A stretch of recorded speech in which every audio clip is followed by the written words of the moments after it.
Donc, je commence tout de suite. La première chose, bien sûr, c'est qu'un falafel, comme vous savez, ça se sert toujours ou dans une assiette ou dans la pita. Donc, moi, je vais d'abord vous montrer comment faire des pitotes excellentes pour Pessah. Alors, pour ce faire, vous avez besoin, bien sûr, d'un mixeur, ok?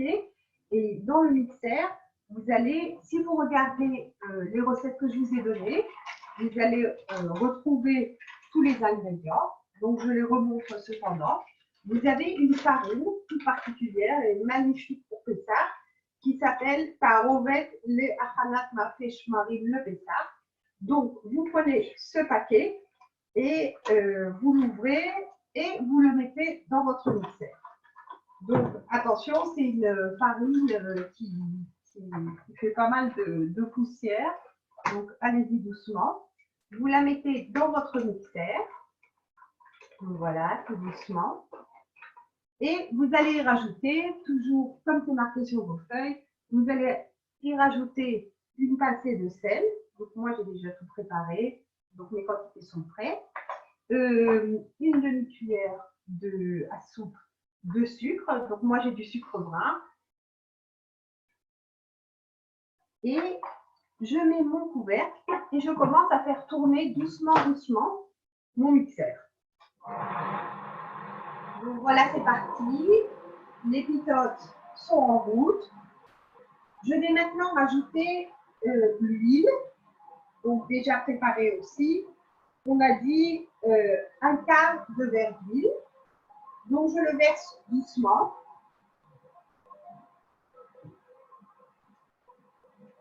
Je laisse un petit peu se mélanger. Puis, pour l'eau, on a dit un verre et demi. Alors, l'eau, on va la mettre délicatement en petits filets et pas d'un coup pour que ça ne fasse pas des grumeaux. Donc, j'espère que vous m'entendez bien malgré le bruit du mixeur. Donc, doucement, doucement, je vais verser l'eau. La pâte qu'on va obtenir est une pâte qui est assez liquide. Et il n'y a pas du tout de problème avec ça, ne vous inquiétez pas, je vais vous la montrer. Ça ressemble un peu, on va dire au niveau de la consistance, un peu à une pâte à crêpes.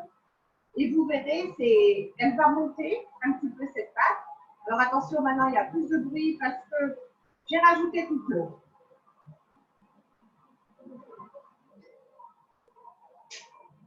Cette pâte doit tourner pendant environ 7 minutes dans le mixeur. Le temps où ça doit tourner est assez important puisque vous savez, quand vous faites de la cuisine, j'imagine, vous avez l'habitude avec des pâtes montées. Il faut bien les laisser tourner dans le mixeur un certain temps pour que le gluten se mette en route. Ici, nous n'avons pas de gluten puisque c'est une farine de ça, mais il y a d'autres ingrédients qui font en fait le travail du gluten. Donc, ce sera très très important de laisser cette pâte tourner. Quand on dit 7 minutes, vous le savez, ça peut être 5, 6, 7 ou 8 minutes. OK? Donc, ça, c'est pour la pâte pour les pitotes. Une fois qu'elle sera prête, donc là, je l'ai mis à tourner au départ doucement, le moment de mettre tous les ingrédients, puis je vais augmenter la vitesse et je le laisse tourner.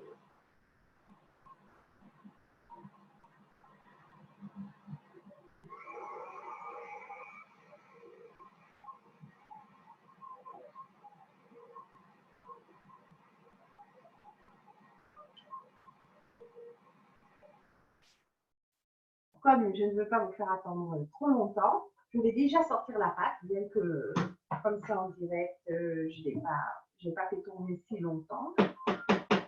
Donc, je vais vous montrer quelle est sa consistance. Alors, comme vous voyez déjà, elle est assez liquide. Voilà. Je vais vous la mettre un peu plus vers la caméra. Donc, vous voyez, elle a cette allure. Quand vous l'aurez laissé tourner 7 minutes, elle sera encore un peu plus liquide que ça. Une fois qu'elle est terminée, je la mets dans un saladier. Donc, je fais exprès de bien la laisser couler depuis en haut pour que vous voyez plus ou moins sa consistance.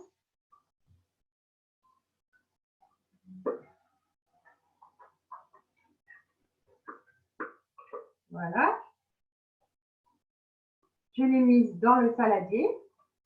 Et maintenant, je vais la couvrir avec un torchon. Et j'espère que d'ici que j'ai fini de vous montrer les autres recettes, elle aura quand même déjà un peu monté. Je pourrai vous montrer de quoi elle a l'air. Donc, vous serez étonnés. C'est une pâte qui monte très, très bien.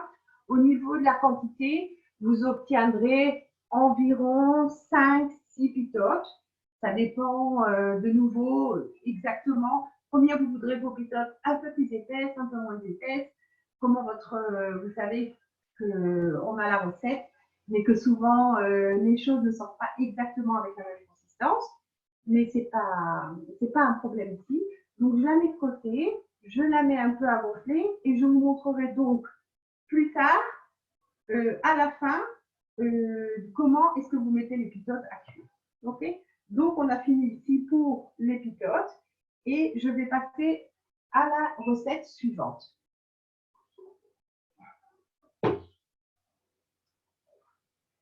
Pour la recette suivante, je vais vous montrer quand on mange des falafels. Évidemment, on ouvre sa pita, on met son falafel dedans et bien sûr, ce qu'on aime le plus, c'est pouvoir se choisir toutes sortes de salades à mettre dedans. Donc, ce que je vais vous montrer, la première salade, en fait, c'est le numéro 5 dans les recettes. C'est une gelée de tomates. Pour ce faire, donc, comme c'est noté, j'ai déjà tout préparé à côté de moi. J'ai marqué qu'il fallait 4 grosses tomates. Vous prenez des tomates, bien sûr, vous les rincez et vous les mettez dans votre bol mixeur. Okay? De nouveau, chacun a un autre mixeur. Vous pouvez aussi le faire dans le bol mixeur que j'avais ici. Là, moi, j'ai un bol mixeur comme ça que j'aime beaucoup, qui est assez puissant et qui fait bien le travail. Donc, 4 tomates que vous avez coupées en général en 4 ou 5 morceaux. Je les mets donc dans mon bol. Vous allez voir, c'est très, très, très, très facile.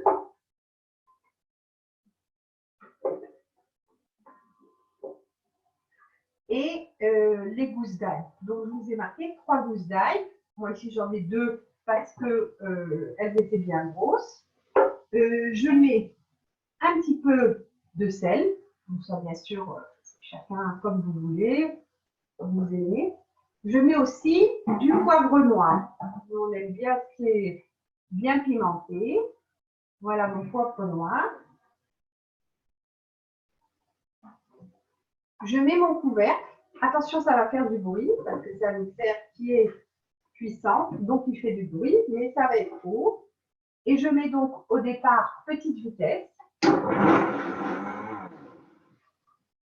Voilà, mes tomates se sont coincées, je suis obligée de repousser un peu.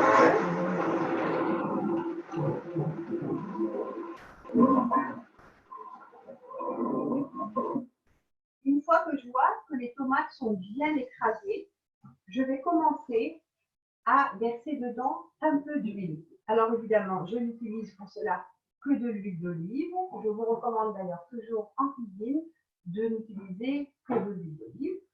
Et ce que je vais faire, c'est que je vais mettre le mixeur en route doucement. Et vous allez voir, je vais verser de l'huile d'olive en filet. Et à un moment, je vais accélérer la vitesse. Une fois que j'accélère la vitesse, je laisse tourner quelques secondes et j'arrête le mixeur. Et à ce moment-là, vous verrez, je le mettrai en pause et ça va être une gelée. Alors, c'est très simple, de nouveau. J'allume donc le mixeur. Vous voyez, je laisse l'huile enfiler.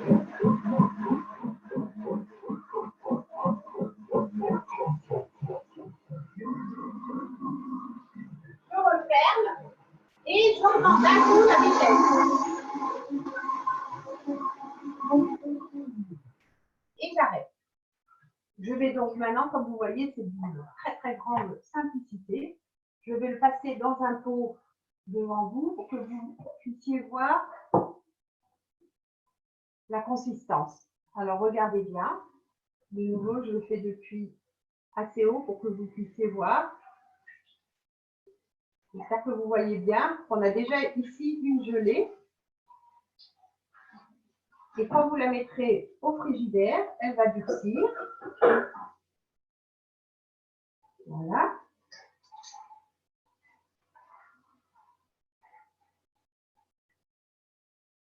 Et voilà, c'est une gelée de tomates magnifique et qui accompagnera très très bien les falafels.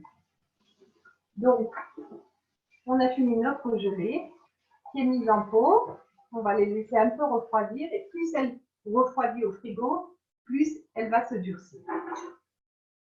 Je passe donc, alors, ah oui, au niveau de l'huile, comme vous avez vu, j'ai mis un peu d'huile en filet. Il n'y a pas vraiment de quantité. Je pense que un huitième de verre d'huile, c'est la quantité. Mais de nouveau, si vous avez des tomates un peu plus grandes, un peu plus petites, il va y avoir un peu plus d'eau, donc il faudra mettre un peu plus d'huile pour que ça se transforme en gelée. Vous verrez déjà par vous-même. Voilà, on a donc fini la gelée et on va passer à la recette suivante. Alors bien sûr, qui dit falafel dit houmous. Le houmous que vous achetez à l'épicerie, un jour, si vous avez l'occasion, vous pouvez le prendre, regarder par en dessous pour voir les ingrédients et vous verrez que dans ce houmous, il y a beaucoup d'ingrédients qui ne sont pas tout à fait bons pour la santé. C'est pourquoi je vous propose d'apprendre à faire, mais vraiment avec une recette tellement simple, votre houmous vous-même. Donc, pour faire vous-même votre houmous, bien sûr, vous aurez besoin de graines de houmous. Alors, ces graines de houmous, vous achetez un paquet de graines de houmous crues, vous les mettez à tremper une nuit. Le matin, vous verrez que au-dessus des houmous, vous verrez que vous avez comme des bulles de savon, on va dire. Vous versez cette eau et vous rincez vos houmous bien comme il faut à l'eau froide. Donc moi ici, j'ai pris 300 g de houmous. Une fois que vous les avez rincés, vous devez les cuire. Comme les houmous, c'est quelque chose qui prend assez de temps à être cuit, je les cuis en général dans une cocotte minute. Parce qu'une fois qu'ils ont trempé la nuit et que je les mets dans la cocotte, on va dire entre 15 et 20 minutes, les houmous sont cuits. Donc, 300 g de houmous que j'ai cuit et que j'avais mis à tremper la nuit. Pour faire le houmous moi-même, donc, je prends ces graines, je reviens à mon grand mixeur et j'ai mis le couteau, la partie du couteau. Je vais mettre les houmous dans le mixeur et je vais rajouter un peu de crina. Alors, je vous ai marqué, c'est environ, comment j'ai marqué j'ai marqué un tiers de verre de crina. Donc, voilà ma crina, un tiers de verre. Voilà. Ensuite, une poignée de persil. Donc, j'ai pris du persil, je l'ai rincé. En général, je coupe les tiges aussi bien que possible, donc on n'en a pas besoin, et je garde bien les feuilles. Donc, je mets une poignée de persil.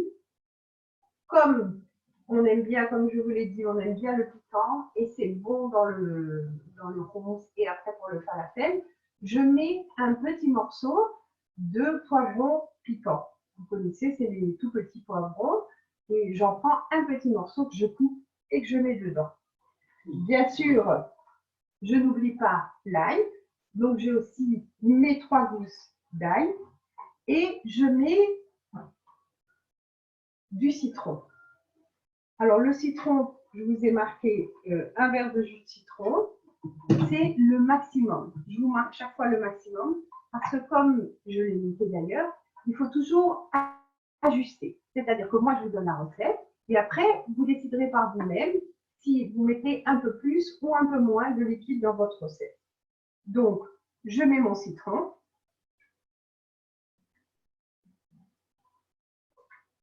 Et je ferme mon mixeur.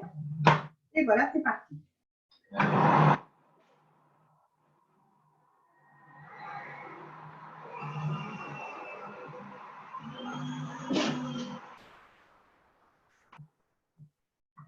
Alors, j'ouvre le mixeur. Je vois que ça a collé à la paroi. Qu'est-ce que tu as fait? Il faut de l'eau. Le verre d'eau. Je mélange. Je referme le mixeur et je le remets à tourner.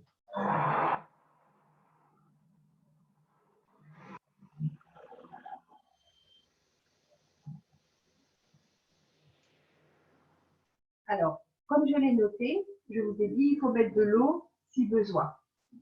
Donc, maintenant, je vais commencer à rajouter un tout petit peu d'eau, bien que le houmous, en général, on ne le veut pas liquide. On veut vraiment qu'il soit bien épais.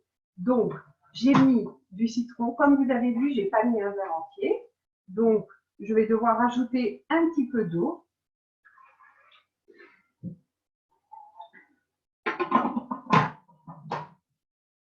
Et je remets mon mixeur en route.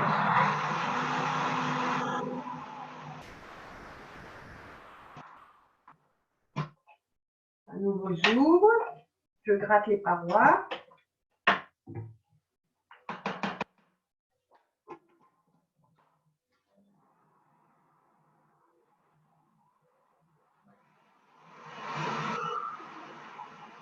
Et voilà. Encore un petit coup de mixeur.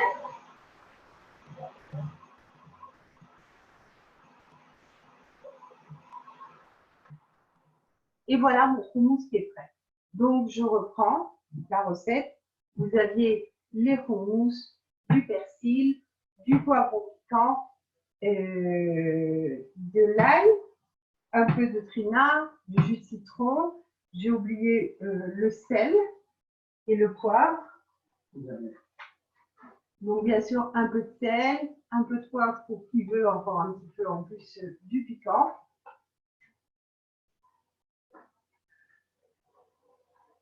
Voilà. Et le tour est joué. Concernant la consistance, je reviens bien là-dessus. C'est que le houmous, normalement, il ne doit pas être aussi liquide. Quand vous l'achetez, vous avez l'habitude du houmous dans les magasins, qui est très liquide et qui ressemble plutôt à la consistance de trina. Le houmous, si vous allez dans un bon petit restaurant de houmous, vous verrez, le houmous est beaucoup plus épais. Donc, je vais vous le montrer ici. Voilà sa consistance. C'est un houmous bien épais et délicieux.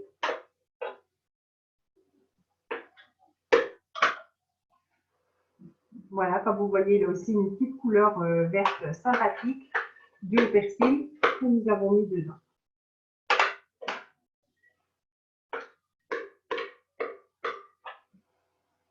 Voilà. Donc, jusqu'à présent, nous avons mis en route les pitotes. Nous avons déjà notre gelée de tomates. Et maintenant, nous avons notre houmous. Nous passons donc à la recette suivante, qui est la trina. Alors, bien sûr, qui dit falafel dit houmous et trina. Donc, je vais vous montrer comment faire la trina de la façon la plus simple. Alors, d'abord, bien sûr, il faut avoir acheté un pot de trina brut. Et en plus, donc, de la trina, il vous faut, comme c'est noté, regardez sur votre feuille, il vous faut de l'ail, du persil, un verre de jus de citron, du sel, un verre d'eau et, comme on l'a dit, ajuster. Alors, on va commencer tout de suite. Comme vous avez vu, le houmous, je l'ai fait dans mon grand bol mixeur. La trina, je reviens à ce bol-là, celui-là qui, en général, c'est celui dont on se sert pour faire des chèques. Okay. Donc, je vais prendre comme ça. Je vais prendre un verre de Trina. Ici, j'ai marqué 2. Je reviens tout le temps là-dessus, mais c'est très important. Je vous donne des recettes qui marchent et qui sont plus ou moins exactes. Mais de nouveau, vous comprenez bien que si je vous dis 4 tomates, vous avez une tomate plus grande ou plus petite, la consistance sera un tout petit peu différente. Donc, je vous ai marqué 2 verres de Trina, parce que si vous avez besoin de réajuster, que vous voulez votre Trina un peu plus ou un peu moins liquide, et que vous avez mis par exemple trop d'eau, il n'y a aucun problème. Vous pourrez toujours, si vous avez vos 2 verres déjà prêts, rajouter un peu de Trina en fonction de la consistance que vous avez. Donc, maintenant, je mets mon verre de Trina.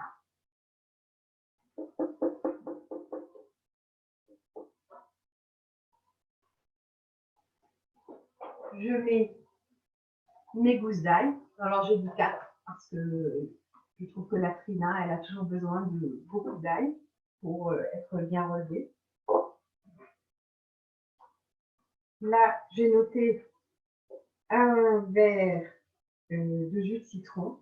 Alors, contrairement au hummus que je vous ai dit, un verre, mais vous n'êtes pas obligé de mettre autant si vous voulez votre hummus avec moins de jus de citron. La Trina, par contre, une des choses délicieuses, c'est qu'elle soit très assaisonnée et bien sûr qu'elle soit relevée avec le jus de citron. Donc voici, j'ai déjà préparé mon verre de jus de citron.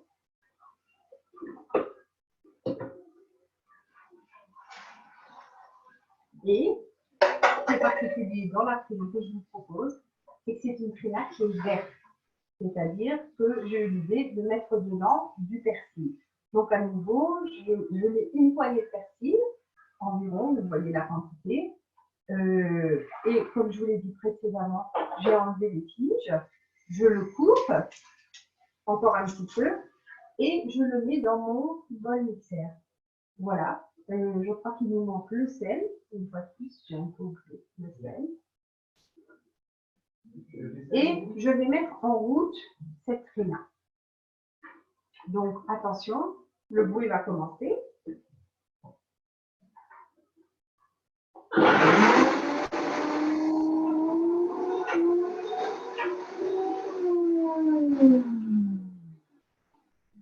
Voilà. Je voudrais vous montrer ce qui se passe. Elle est presque prête. Et je vois qu'au niveau de la consistance, je dois rajouter un tout petit peu d'eau. C'est-à-dire, on a mis un verre de Trina, on a mis un verre de citron, et j'ajoute un tout petit peu d'eau. Mais vraiment, on va dire 2 cuillères à soupe d'eau. Je referme. Je remets en route.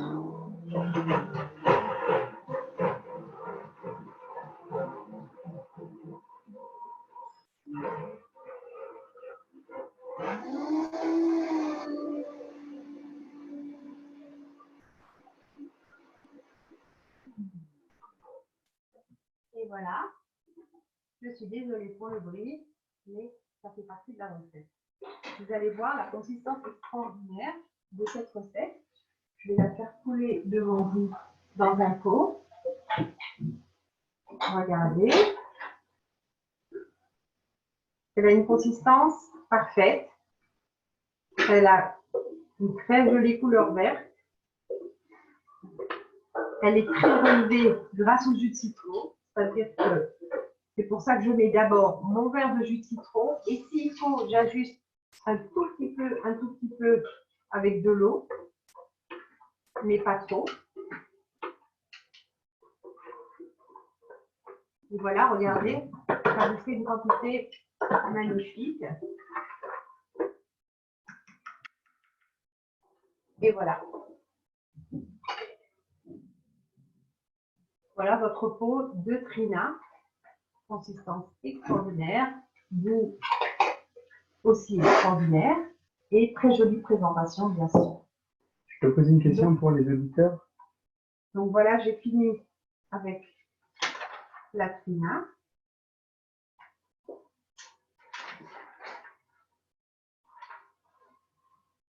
Et maintenant, nous allons passer aux boules de falafel, que tout le monde attend bien sûr, puisque c'est voilà, l'élément essentiel de notre recette. En attendant, je vais peut-être vous montrer comment la pâte pépitote est en train de gonfler. Voilà, c'est un peu difficile à voir bien sûr, mais ça a l'air d'une grosse meringue, mais moi je vois déjà que ça a gonflé par rapport à tout à l'heure.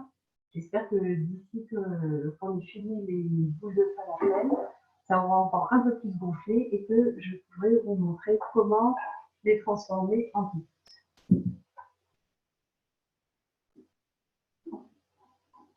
Voilà, on va donc passer maintenant aux boules de falafel.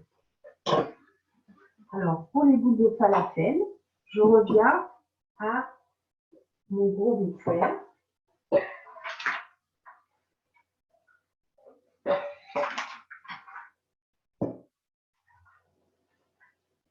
Donc, pour les boules de falafel, on utilise, comme je vous l'ai noté, un demi-kilo de graines de houmous qui ont été, comme je l'ai expliqué précédemment quand on a fait le houmous, qui ont été trempées toute la nuit. Je me permets de rajouter que personnellement, ce que je fais en général, c'est que je ne les mets pas à tremper seulement une nuit, je les mets à tremper des fois 2 nuits d'affilée. C'est-à-dire je les mets à tremper, le lendemain matin, je les ouvre, je rince mes graines, et je le remets à tremper pour encore une nuit. Parce qu'effectivement, on les met à tremper parce que dans les graines de houmous, il y a des éléments qui sont mauvais, on va dire, je dirais ça très simplement, et que en les faisant tremper, on s'en débarrasse en fait. Donc en fait, les laisser tremper de dessus, c'est aussi très bon. Donc je les ai laissés tremper et comme précédemment, je les rincés. Donc je les mets dans mon mixeur. Maintenant, comme on fait une quantité d'un demi-kilo, c'est beaucoup, je vais donc diviser tout ce que je vous ai marqué là dans la recette, je le divise en deux. Je fais d'abord une partie et ensuite la deuxième. Donc, je mets la moitié de la quantité. Environ, bien sûr, ça revient au total. De toute façon, on remettra tout ensemble à la fin. Donc, j'ai mis la moitié. Ensuite, j'ai mes gousses d'ail.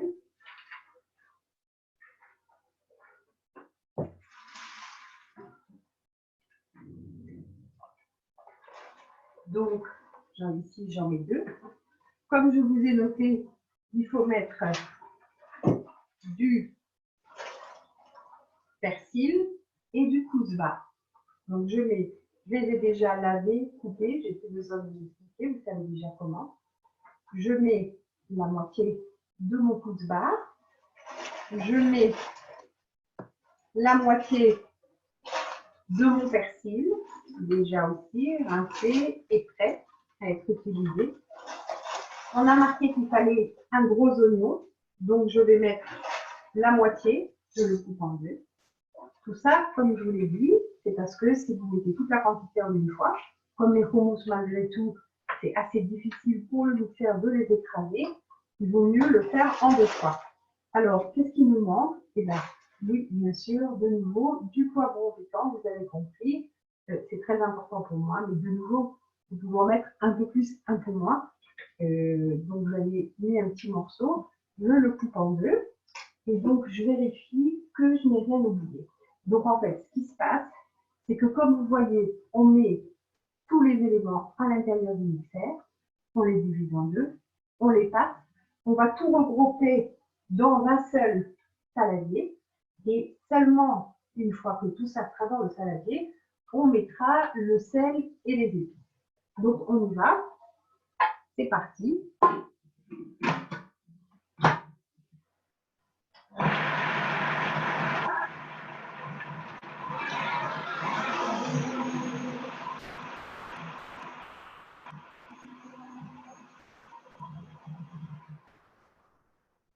Alors, comme précédemment, bien sûr, il faut prendre de temps en temps la cuillère et gratter le haut. C'est pas évident pour le mixeur de mélanger tout ça. Donc, il faut y aller doucement. Ce qui est important, de nouveau, c'est qu'au niveau de la consistance on veut une consistance pas complètement écrasée. Parce qu'avec ça, on va vouloir faire des boulettes. En fait, ça va être une pâte. Et si c'est complètement écrasé, on ne va pas y arriver. Donc, on mélange jusqu'à un certain stade que je vais vous montrer. Je vais vous montrer la consistance qu'on veut.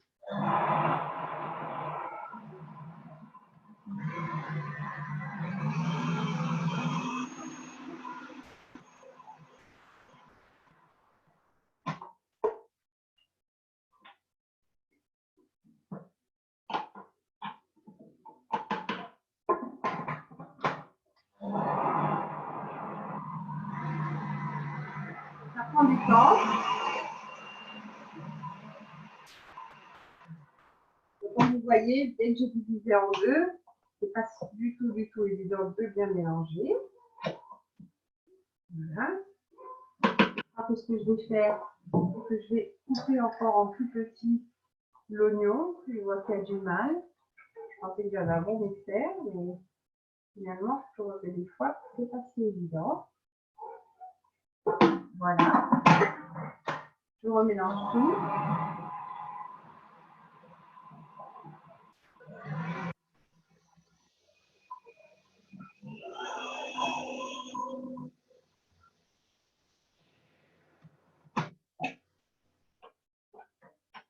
Donc, je vous montre déjà la consistance que j'ai maintenant. Comme vous voyez, c'est encore très granuleux. Je vais essayer d'écraser encore un petit peu.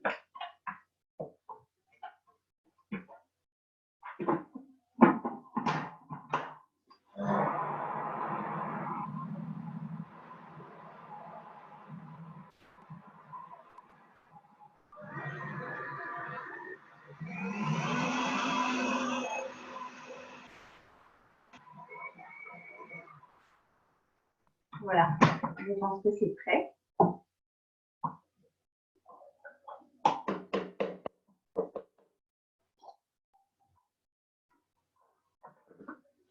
Donc, je vous montre la consistance. Je dois pouvoir le prendre dans la main et je vois que je peux en faire une boulette. Bien sûr, je vais rajouter encore les épices, comme je vous l'ai dit, et vous verrez, on mettra aussi un peu de farine pour être sûr que ça tienne bien. Mais j'arrête de passer mes graines de houmous dans le mixeur une fois que je vois que je suis arrivée à cette consistance. Comme vous voyez, il n'y a pas d'eau, il n'y a rien du tout. Donc, je vais maintenant passer cette quantité-là dans un saladier.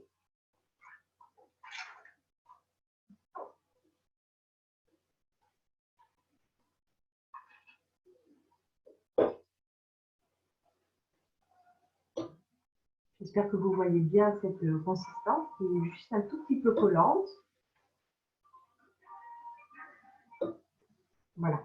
Alors, là, c'est parti. Je vais commencer à faire mes boulettes. Ok.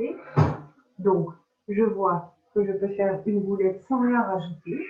Mais comme je vous l'ai dit, je vais être sûre que ça va bien monter. Alors, pour que ça monte bien et que ça tienne bien, je vais rajouter de la levure chimique. Alors, je vous ai marqué dans la recette de mettre, je vous ai marqué un sachet de levure chimique.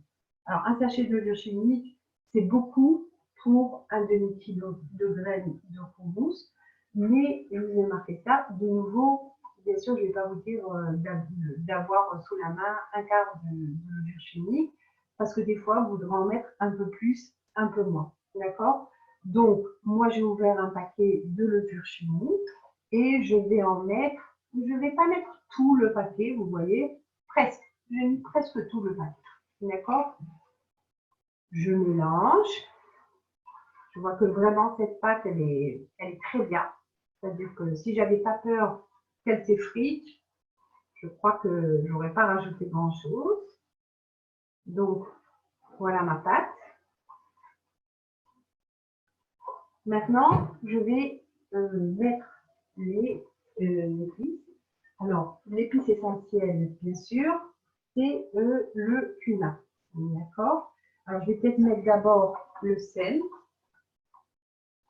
Donc du sel, il faut bien saler. Et ensuite, je mets le cumin. Alors, dans la recette, je vois que je vous ai marqué. Et, voilà, je n'ai pas marqué de quantité pour le cumin. Moi, j'en mets pas mal. Mais en gros, on va dire que vous pouvez mettre 3 grosses cuillères à soupe de cumin. Alors, je vais le mettre comme ça. Ah, voilà, je me suis trompée. J'ai pris, qu'est-ce que c'est? Non, j'ai pris autre chose, c'est pas du cumin, donc il faut du cumin. Je vais le chercher.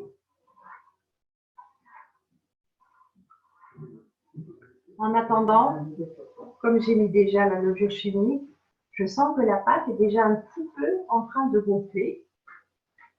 Donc le cumin. Jamais.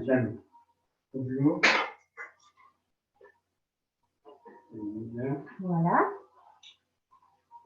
Alors, en attendant, bien sûr, j'ai mis déjà dans ma casserole de l'huile à chauffer. Bien sûr, là, j'ai pas mis de l'huile d'olive. Une des rares occasions pour lesquelles je n'utilise pas que de l'huile d'olive, c'est quand il faut faire un peu de friture, que je fais généralement uniquement pour les falafels. Donc, voici le cumin. Comme je vous ai dit, là, je le fais à la main. Je mets environ 3 grosses cuillères de cumin. Mais de nouveau, c'est important que vous sachiez que vous pouvez en mettre un peu plus, un peu moins. Vous verrez. Chaque fois que vous essayerez, vous pourrez vérifier par vous-même ce que vous préférez plus ou moins. Donc, je le mélange et je vais, voilà, c'est bien mélangé. C'est pas très élégant avec les mains de faire ça devant la caméra, mais je crois que vraiment, pour cette recette, il n'y a pas tellement le choix. Voilà. Alors, maintenant, j'ai mis les épices. Je continue à vous montrer. Voilà, vous voyez, j'ai une boulette dans la main.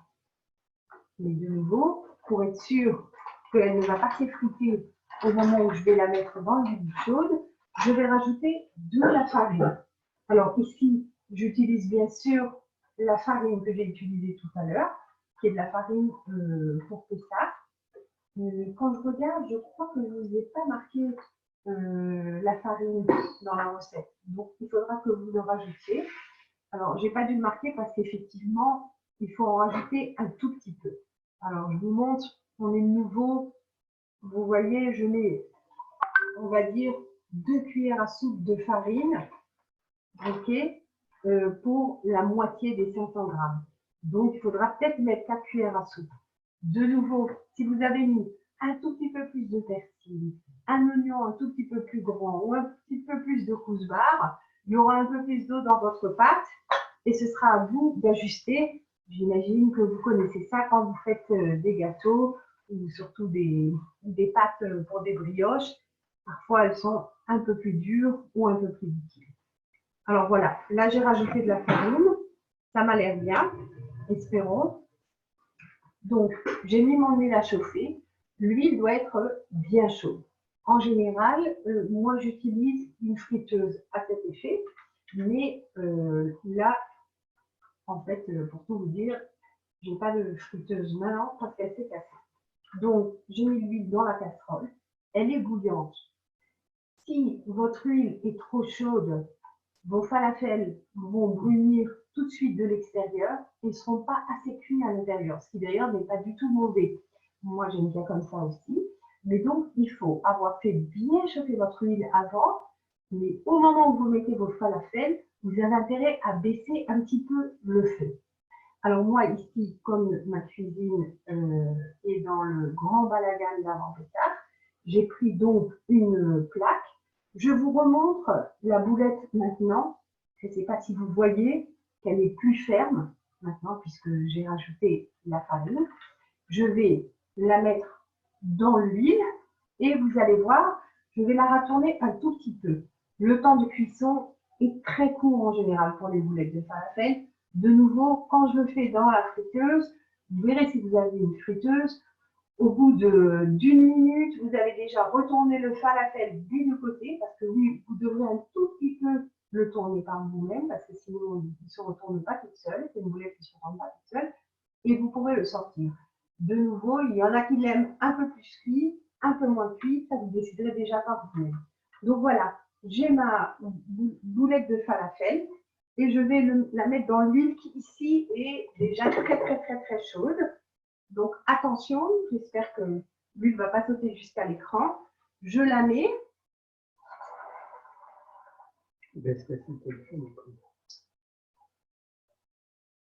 Voilà, j'espère que vous allez arriver à voir. Ouh là là, l'huile elle saute. Voilà, je la laisse un côté, on ne peut même pas dire une demi de minute. Puis avec la cuillère, je la retourne un peu et voilà. Alors mon huile ici est très chaude et donc ma boule de falafel, elle est très cuite, très vite. Donc voilà, je vais vous la montrer. J'espère que vous la voyez bien. Je vais attendre qu'elle se refroidisse un tout petit peu pour pouvoir l'ouvrir et vous la montrer. En attendant, je vais quand même refaire 2-3 boulettes. Comme vous voyez, on a ici une très grande quantité. On est parti d'un demi-kilo de graines de houmous et vous avez vu que j'ai fait que la moitié, c'est-à-dire la préparation jusqu'à la fin que de la moitié, et je dois avoir au moins une vingtaine de boulettes ici. Donc voilà, j'en remets une à chauffer.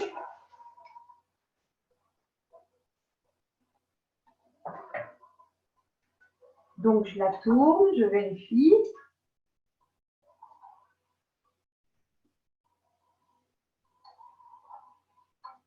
Et voilà, elle est cuite. Je vous la montre.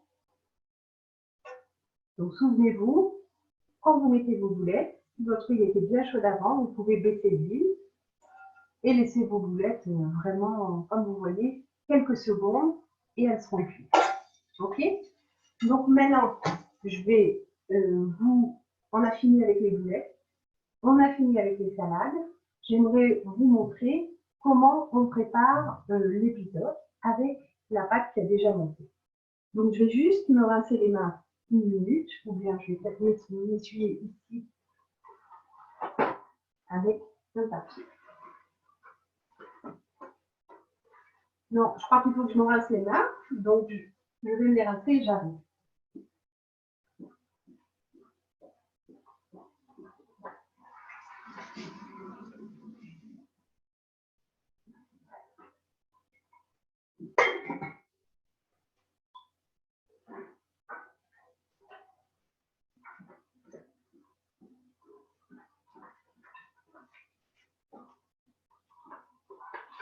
Alors, pour les pitotes, je vais vous montrer ce qui se passe maintenant. Alors, de nouveau, je vous remonte la pâte. J'imagine que vous pouvez voir quand même qu'elle a gonflé. Donc, bien sûr, elle n'a pas gonflé. Il faut la laisser environ, je ne sais pas si je l'ai précisé avant, il faut la laisser environ monter 1 heure, 1 heure et demie. Et si vous la laissez 1 heure, 1 heure et demie, qu'elle a bien gonflé, vous aurez 5 ou 6 pitotes. Alors maintenant, comment faire avec cette pâte pour avoir des pitotes? Donc, je dégage un peu ici. Il y a deux solutions. Soit vous pouvez le faire sur une grande plaque. J'imagine que tout le monde sait comment on fait des chocolate chips. On prend de la pâte et on la dispose. Donc, ce que vous pouvez faire, c'est décider d'une taille normale de pitote que vous dessinez sur, vous prenez du papier pour la cuisson, vous le placez sur votre plaque, vous dessinez dessus avec un crayon la taille plus ou moins d'une pita et puis la taille encore d'une autre pita et vous versez là-dessus votre pâte que vous étalez un tout petit peu avec une cuillère et c'est comme ça que vous les mettrez au four. Moi, j'ai trouvé ici, et vous trouverez sûrement en aluminium. De nouveau, ça peut être des plats un peu plus petits ou un peu plus grands. J'ai pris des plats comme ceci et j'ai mis dedans du papier, comme je vous l'ai dit, du papier de cuisson. Donc, une fois que j'ai ceci, je prends, regardez la pâte, vraiment, je vois on voit qu'elle a déjà bien gonflé. Je prends une quantité. Alors, vous voyez ici, ça me fait 1 cuillère, 2 cuillères, on va dire 2 cuillères et demie. J'ai pris cette quantité de pâte et doucement, doucement, je l'aplatis dans mon plat. Alors là, je l'aplatis sur la table. Je ne joue pas trop avec, c'est pas la peine, vous allez voir. Je vais vous montrer les pitotes que j'ai déjà fait ce matin qui sont prêtes. Et vous allez voir, elles ont une forme sympathique. C'est sûr que cette petite poêle comme ça en aluminium, c'est une très bonne taille et ça donne tout de suite la forme. Mais comme je vous l'explique, vous pouvez faire exactement la même chose sur une grande plaque de cuisson parce qu'en fait, il n'y a pas du tout besoin, c'est pas une pâte qui coule et donc elle restera en place une fois que vous l'aurez mis. Donc voilà, vous préparez 5 ou 6 petits rasés comme ça ou sur votre plaque et vous allez les mettre au four. Maintenant, votre four, il faut que vous le mettiez au préalable à chauffer sur 250 parce que voilà, la pita, c'est quand même du pain et le pain, ça se cuit à une chaleur assez élevée. Et vous mettrez, une fois que votre four est bien chaud, vous mettez vos pitotes dedans et vous les laissez. Alors, de nouveau, je répète la même chose que j'ai dit tout le temps, mais quand on donne des ateliers de cuisine, on est toujours obligé de le préciser qu'il y a des ajustements à faire. Chacun a son four et surtout quand il s'agit de pâtisserie et de pâtes pour le pain, on voit que c'est jamais très très exact et que chacun connaît son four et doit faire en fonction. Donc, le temps pour ces pitotes, c'est sur 250 environ 15 minutes. Alors, si c'est un peu plus, vous devez regarder. Comment vous savez si c'est prêt? Eh bien, tout simplement, dès que vous voyez qu'elles ont un peu doré. Donc, ce matin, bien sûr, j'ai déjà fait une pâte pour qu'elle soit prête et pour vous la montrer. Donc, voilà à peu près la couleur que doit avoir la pita. Normalement, si vous les avez bien faites, c'est pour ça que je vous conseille de les faire aussi et assez épaisses, c'est-à-dire faites-en plutôt 5 plutôt que 6 pour être sûr d'avoir une poche. Je vais donc maintenant prendre un couteau, ouvrir la pita et vous montrer non seulement elles sont délicieuses, mais en plus c'est comme des vraies pitotes, on peut les ouvrir et les remplir. Donc, je prends le couteau et je vais délicatement ouvrir la pita.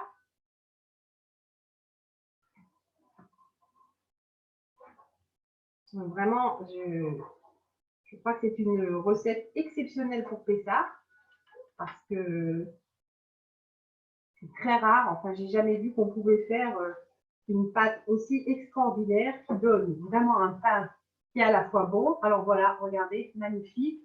Vous voyez, vous pouvez vraiment ouvrir votre pita et la remplir. Alors maintenant, on va la remplir, bien sûr. Donc, je reprends les petites salades qu'on avait fait auparavant. Ah oui, très important, quand vous sortez les pitotes du four, vous les recouvrez avec un torchon et vous attendez qu'elles refroidissent. Si vous ne mettez pas de torchon, quand elles vont refroidir, elles vont avoir tendance à se sécher. Donc, pour qu'elles ne se sèchent pas, vous les recouvrez avec un torchon. Et c'est seulement quand elles seront bien refroidies que vous pourrez les couper. Parce que si vous le faites à chaud, ce sera impossible.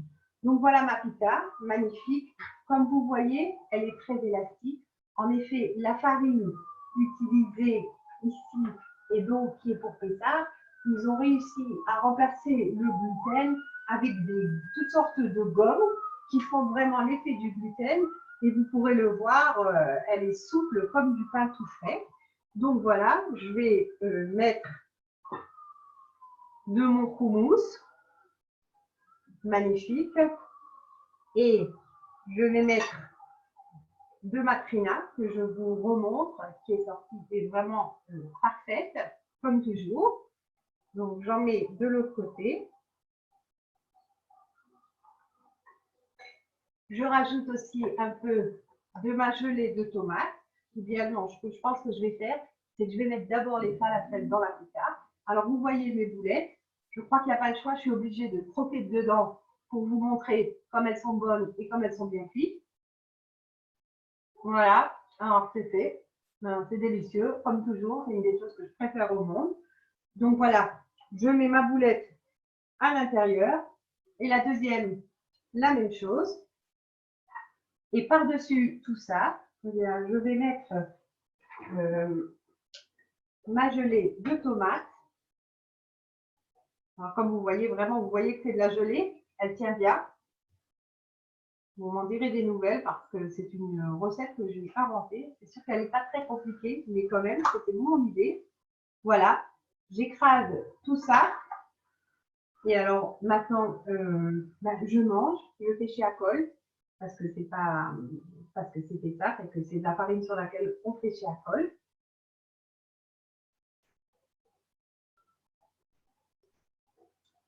Donc voilà, c'est délicieux.